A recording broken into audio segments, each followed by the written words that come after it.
Happy New Year, everybody. Happy New Year. It's 2024. My name is Katina. My name is Vernon. And we're Purely Flourishing. Now, and today, of course, it's going to be 30 minutes. I'm going to be speaking the health insurance, and you're speaking life insurance, all right? So we're just going to get straight into it. I know you saw the title, like health insurance is a scam. Insurance is a scam. Why are they saying that? I mean, that's their whole business. But it's what I've been seeing for the past year, but it's 4 days into the year. And I've seen it on my feed. I've heard clients talk about it. So we're going to talk about those things of why individuals think it's a scam. All right. Let's go into our situation. All right. So 5 reasons consumers think insurance is a scam. Let's go with 1. Insurance terms are confusing. Number 2, you pay without seeing instant benefits. 3, getting less money than expected or denied. 4, hearing bad stories from others.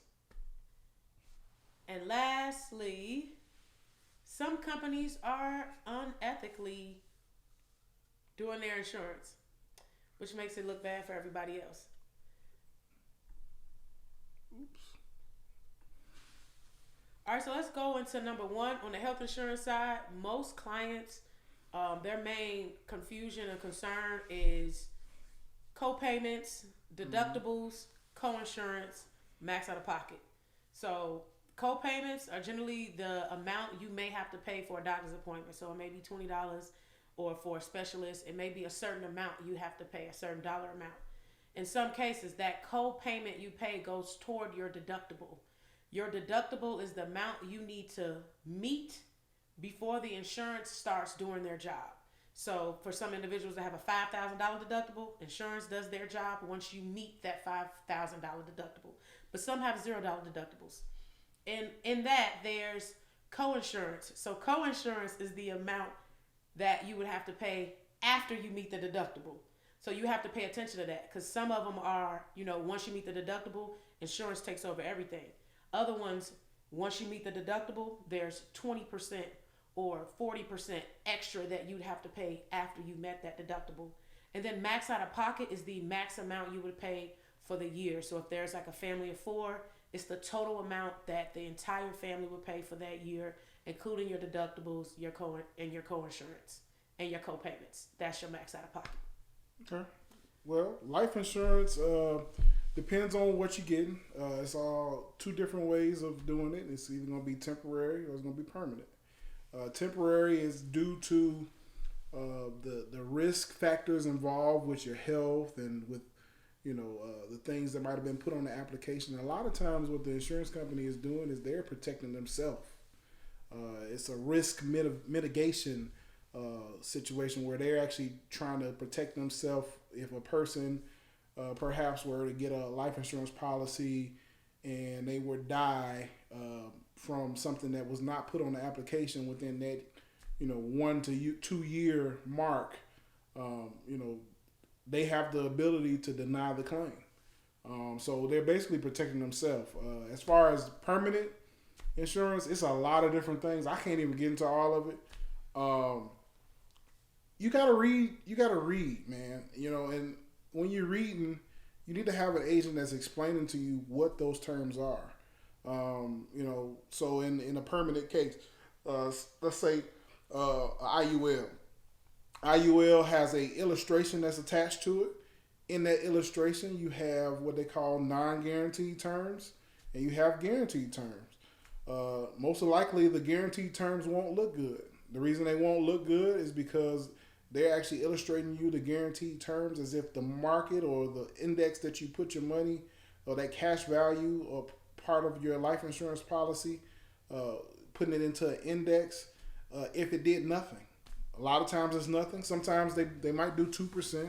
It all depends on what company you're dealing with.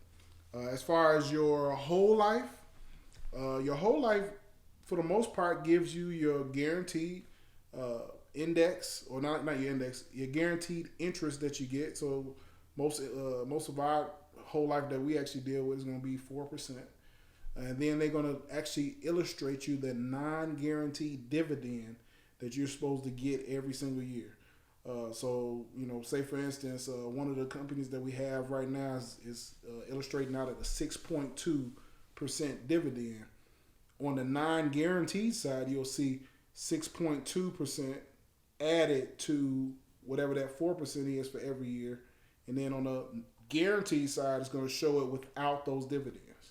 So, the terms and the terms of the contract, you gotta read. You gotta read. A lot of people just don't read. That's the problem that they have.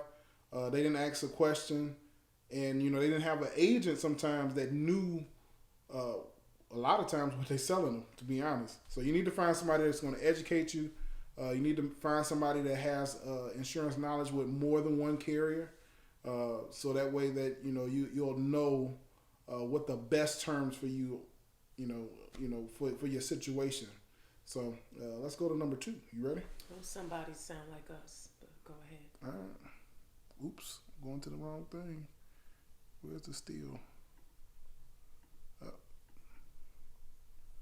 All right, so I'll keep it going. Number 2 was you pay without seeing instant benefits. Now, when it comes with health insurance, generally, if you're paying a large amount monthly and you don't go to the doctor and you don't use it, you're going to feel that way. I'm paying for this for no reason and I don't even go to the doctor.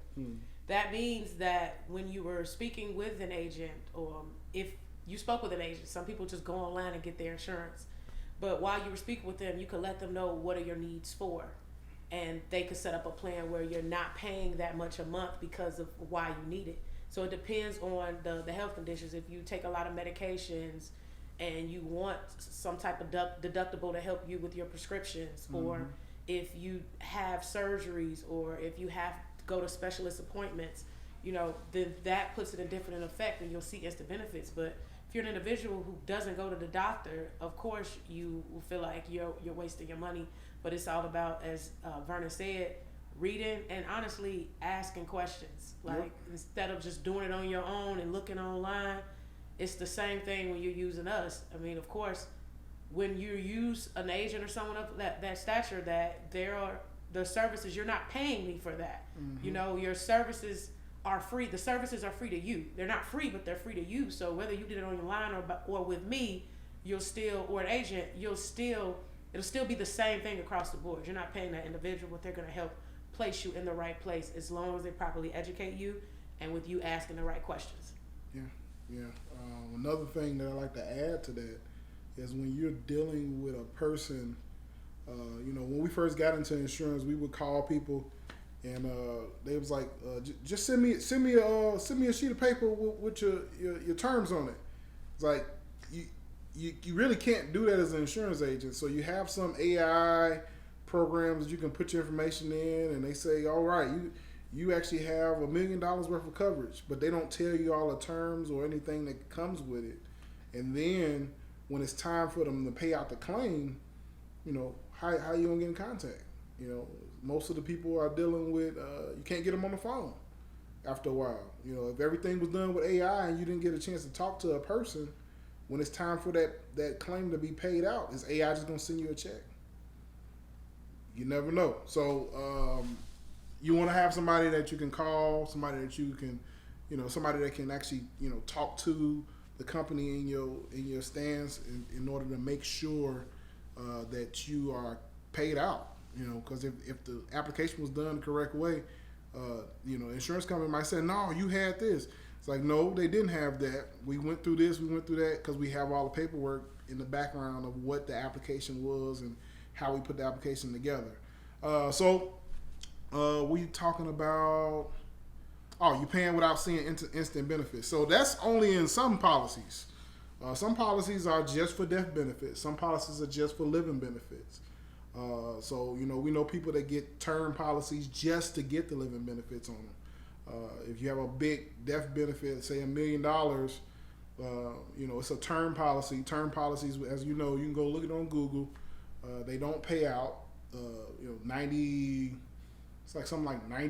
of them do not pay out term policies. So, but they're just in case insurance. So if something happens, or cancer, you got some stroke, you got some kind of heart attack, something, we don't want it to happen, but if it does happen, a term policy would pay out some living benefits if you got the right one, as well as if you pass, they will leave those death benefits to your family. As far as your permanent policies, it all depends on how much you're putting in there. I've seen in illustrated policies where clients put in $10,000 in a month, putting $10,000 in a month in that first year, having like $120,000 in that account. You're going to see some major things in there, and you're going to have cash value that you have access to that you can actually do things with. If you're not putting anything into your insurance, you're not going to have an instant benefit. It takes time to build things up. So it's all based off your budget if you're going to see something instant or not. All right, you want to go to the next one? All right, number 3, getting less money than expected or denial. So when it comes to health insurance, you generally not thinking about getting money from health insurance unless you have some things that protect you from, catastrophic things that happen and you get money from it. So the denials are all based on like any restrictions that you have, as in, oh, you have this insurance, but if this happens, if you have this pre-existing condition, they're not going to cover it because it was a condition that you already had and you knew that it wouldn't cover it. So it's more so, again, like reading the fine print. And also with getting less money, that's like the biggest issue a lot of people have, because let's face it, it's said that research says that some of the biggest reasons people go bankrupt is because of medical bills. Mm-hmm. And what happens is, example, quick story, an individual had a $5,000 deductible. They went in for a surgery. They had to stay overnight because of hospitalization, but they only met about $1,000 of that deductible. So remember what I said, they met $1,000, but their deductible is $5,000. Mm-hmm. That's a $4,000 difference, meaning they have not met the $5,000 deductible, so they have to pay the $4,000 bill. The $4,000 bill before the insurance pays out. Okay? Mm-hmm. So that's $4,000. Of course, you'd be like, man, I got to pay $4,000. I have insurance. Now, if you had someone like us, yep, that would educate you and say, well, because you have this high deductible, we can give you deductible protection. Another insurance on the insurance. It's insurance on top of the insurance. And what that does is, you had $1,000 you only met, it's $5,000 for that deductible. For that $4,000, you have a plan where you get about a $7,000 deductible protection. What does that mean? In that event, if that client had that deductible protection, they would get a check directly to them for $7,000.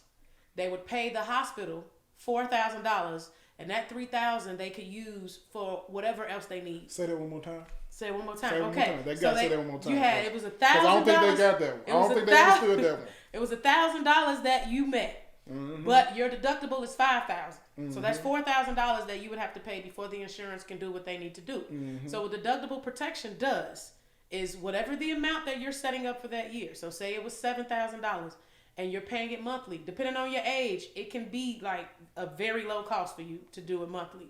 But that $7,000 that you have, they will give you the check for $7,000. You would take that $7,000, use $4,000 to pay the hospital because that's what you owe, and then that $3,000 you can use for yourself for anything. So if this was a thing where you had to be off work, what about our self-employed people? Self-employed, you would use that money. I had an individual; they paid their rent with it. They paid any extra bills. They even went on a vacation. You can do anything you want to do with that money. But it's a protection of the deductible. So it's like insurance on your health insurance. I know it sounds bizarre, but it protects you from those. What if the deductible was $9,000 and you only met $1,000? That's $8,000 that you would have to pay. Is something like that pretty expensive? No, it's not. Now, of course, as life insurance, health insurance goes based on your age and everything like that. So, but it's really not, depending on like if you have an accident or if your hospitalization or sickness, like you ask questions, get educated on it, and individuals can help you, especially if you get a plan that is a $0 deductible, but your max out of pocket is $9,000. Mm. You still can base those things off of that from what I just said. So there's other ways around it, but again, it's reading and asking questions. Actually having an agent, broker that can educate you on these things. If they can't answer your question and they got to bring somebody else in, I don't know. I'm going to be honest. I just don't know. We've worked amongst a lot of different organizations where sometimes they don't give you that information as when you first start, so you're not gonna know. And they'll bring somebody in that's more, more experienced to actually help with the deal, which sometimes that happens. But if they don't know nothing, like they don't know what a term policy is, they don't know what a permanent policy is, and they might be telling you to buy a term policy and not know that what a permanent policy can do for you, or telling you not to do it. You need to deal with somebody else, because there are reasons that some people use permanent. There are reasons that some people use term. Term is nothing wrong with term. It's the cheapest thing that you can do. It's the most cost-effective thing that you can do. But, there are some things with that permanent policy that, can help you with your legacy and building that legacy for you. Not all life insurance is created equally. Not all. Definitely not. Definitely not. All right, number 4? Did I get... Getting less money than expected? Getting less money than expected. Okay, yes. So getting less money than expected in life insurance only happens when you have a situation with the waiting period. So like I talked about before, you got a 2-year waiting period.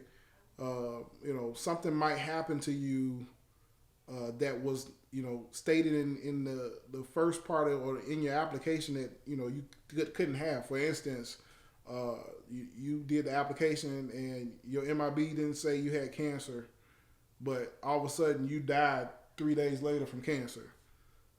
Policy, they probably could. They're going to try to fight, because they don't want to, say you paid $60 for two months. It's $120, and all of a sudden you got cancer. They're going to fight to see if you knew you had cancer when you did the application.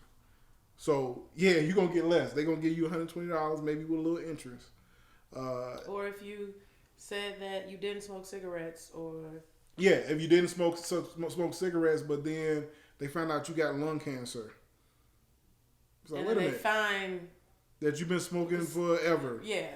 It's like, and you die. If you died, it's like, okay, how was this person a non-tobacco smoker within in the first 2 years, and they not free and clear? You're not going to be free and clear. The insurance company's going to, give you a return of premium. Possibly some of them give you interest. Sometimes they don't. Now, guaranteed issue. Guaranteed issue products are for people who are not necessarily healthy. Meaning that they might have cancer. They might be on dialysis. They might have severe diabetes, with complications. Guaranteed issue policy basically gives them a waiting period to get the full amount of that death benefit. So maybe year 1, you get return of premium. Year 2, they'll give you 30% of the death benefit. Year 3, they give you 60% of the death benefit. Year 4, they give you 100%. That's like the most severe guaranteed issue that I have. But majority of the time, year 1 and 2, you get in return of premium. After that, you free and clear. So that's the only reason that you would get less money than expected. The application wasn't the same as what they found in some situation, whether it be death or some illness that you get that you're trying to pull some benefits from. All right, well, that was very well explained. Number 4, hearing bad stories from others. So that's just like anything. You hear a bad story about something, and you completely just put that toward health insurance or that insurance company. So the best thing to ask, though, if you hear a bad story, is ask them more details. Like, oh, well, why did that happen? Well, what did they say? Well, what was going on? So if an individual is saying, oh, I had to pay all of this money because of this, okay, well, it could be the same example that I just gave. Well, what was your deductible? Well, how did you have a copay? Or what is it's all these other questions that you have to ask in when you're speaking with your agent, and of course reading. A lot of times we don't like to read. We just get it done. We like to sign our name. If you were one of those individuals, change that, of course. But it's of course like reading the fine print of those issues and those things that happen, and having someone to actually educate you on that if you don't know, and doing your own research. Yes. You know, doing your own research on, okay, well, what does this mean, and what does this mean for me, and how did this happen? Like, you could hear something happen for someone when they were in the hospital and they were hospitalized, but you could also research it yourself on, okay, well, how much did they have to pay daily? Did they have a hospital indemnity plan to help protect them from it? Like, there's so many other options out here, but if you don't know about it, then you'll be ignorant to the fact of that, and not ignorant in a bad way, just you didn't educate yourself on it. Yeah, and it's not a lot of agents that are educators. You got a few group of people who actually make sure that the client knows exactly what they get. But we have plenty of people. They sell a lot of insurance too. They don't educate. They just give them the insurance, and a lot of times they just pay for it. And it's like they paying for something that they don't even know how it works. So, real good story for us. We hear bad stories all the time, especially when we're replacing policies and when it's retirement time and people just don't know what they had, and the insurance plan started doing different things, and they send them mail. I had a client who was 70 years old. She had this policy. Somebody was at her church that was selling the policy. Particular company, they were doing it part-time. And she got the policy for her and her son when she first had them. Years ago, like we talking about in the 90s. And now she's hitting the retirement age, and we were talking about insurance, and she says, I just didn't know. I didn't know what I didn't know. The policy that she was paying, a little bit of money for, when she turned the age of, it was 67 that it did this, but when she turned 67, the premiums went 5 times with the amount that she was paying. And then on top of that, the death benefit that she had was cut in half. Mm. So they wanted to pay more for less. Wow. So, we always hear bad stories, but you got to know what you know. What are you putting yourself into? Yeah, it might be cheaper. It might be a cheaper product now, but is it something that you want to stay in forever? Is it something that you just might need to do for a year or two while you get your finances together? There are different policies that actually do increase in value over time. We call them ARTs, an annual renewable term. And those terms, you can get those really, really, really, really, really cheap. The problem is, and it's not necessarily a problem if you know how to use that particular product, but you don't get your money back. So you're just putting you're giving your money into an insurance company. If something happens, they'll pay you out. If not, you just give them the money. And then, second, when it comes down to the expiring term of whenever it expires, they have to change the terms of the contract. So you only had that contract for a certain term of years. After that term, they got to renegotiate. And sometimes it's not a renegotiation. It's just telling you, you're going to pay this for this amount of death benefit. You don't want to be caught in that situation, especially if you not educating yourself about why you're doing that. All right. Last but not least, some companies act unethical. So we've heard a lot of stories from under 65 and over 65, even through Medicare. We've heard what different insurance companies do for different states and what they can provide, what they don't provide, what people are paying, what people aren't paying. But if you deal with an insurance company that was unethical, don't count that against every single insurance company, and the fact that you just feel like, I'm not going to get insurance at all. That wouldn't be the safe route to go. That would be, again, more research. If you're one of those individuals who don't like to research and you rather get some help with it, that's when you would contact one of us, and we can educate you on your different options with that research. Now, with some individuals, they didn't research, but then you'll offer them as much advice and knowledge that you have, and then you'll start researching on what the individual said, even though we just taught you something that you didn't know in the first place. So, once that happens, it's like, it's great you're doing your research, but now you researching against the education that I provided for you, and it's good you're doing your research. At the same time, what are we doing? Okay? So, have your questions beforehand when you come in, and I mean, if you have questions afterwards, it's fine. But once you have a good agent, you have somebody that's actually educating you. You can over ask questions, especially if they answer the question the first time. It's like, after a while, you have people. I'm patient. I'm very patient. I won't do this. I won't rush a person. I won't just totally move a person off. I'll continue to answer those questions, which is, that's just a part of the job. But understand that your insurance agents are people who are actually working. So, if you're a person that just continue to ask questions and you haven't taken any action, what are you doing for that insurance agent's time? So that's something that you should always look forward to, pay attention to when you got a good insurance agent. When you got a good insurance agent, it doesn't matter. I had one client, man, he hit me up. I'm not going to say his name because I don't have his permission to say it, but this man hit me up 12, 13 times. When we were doing IUL, he had a question every time before we even put the business through, and I had no problem answering it. Even afterwards, he had called me, hey, man, how much was I putting in? I said, well, I don't know, man. I got to go look in the system because I got more than one client. But at the end of the day, I want to make sure that my clients understand what they got, why they have it, why we structured it this way, opposed to other ways, and then what it's doing for them. Some companies act unethically.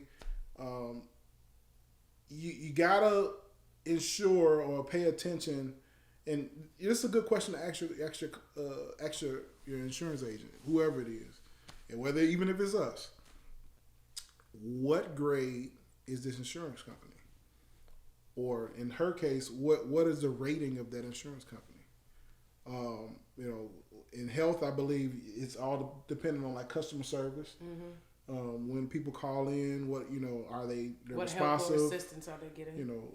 Are they doing everything that they need to do? On the life side, it's graded by the financials. Are they paying their claims out? So all this stuff, man. These are the 5 reasons why people say insurance is a scam. But as we know, insurance is not a scam. Insurance is actually an asset to keep families out of droughts. When a person passes, we see so many people get on the GoFundMe and take up offerings for the church and doing this and doing that. But if we were doing just even 10 to 25% of what you make a year in life insurance, I know for sure, 10 to 25%. So if you make $100,000, you putting 10,000 to 25. No, not 10,000 to 25,000 into a life insurance plan. 25,000 is very, very, very aggressive if you're doing some other things with it. But at the end of the day, 10%.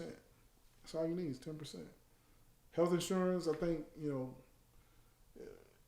shoot, the way you give people health insurance sometimes. I mean, I just try to keep their deductible as low as possible and to make sure they don't have a co-insurance. If that's something that can work for them, then that's the main thing I'm looking for is a low deductible and either no or very low co-insurance. Yep. And that's pretty much it. And that premium be super low. Sometimes you get it for $1. I'm like, $1 or $14. It's been that, and a lot of people are like, well, if you're paying that much, is it a crappy insurance? And it's like, okay, I had a client. She was saying how crappy her insurance was. And we at that moment. We might have to come back to that. Okay, well, we're gonna come back to this story because I got plenty of stories from clients. But thank you guys for tuning in. I hope you got a lot of education. I'm Vernon. And I'm Katina. And we are Purely Flourishing. Here's our theme music.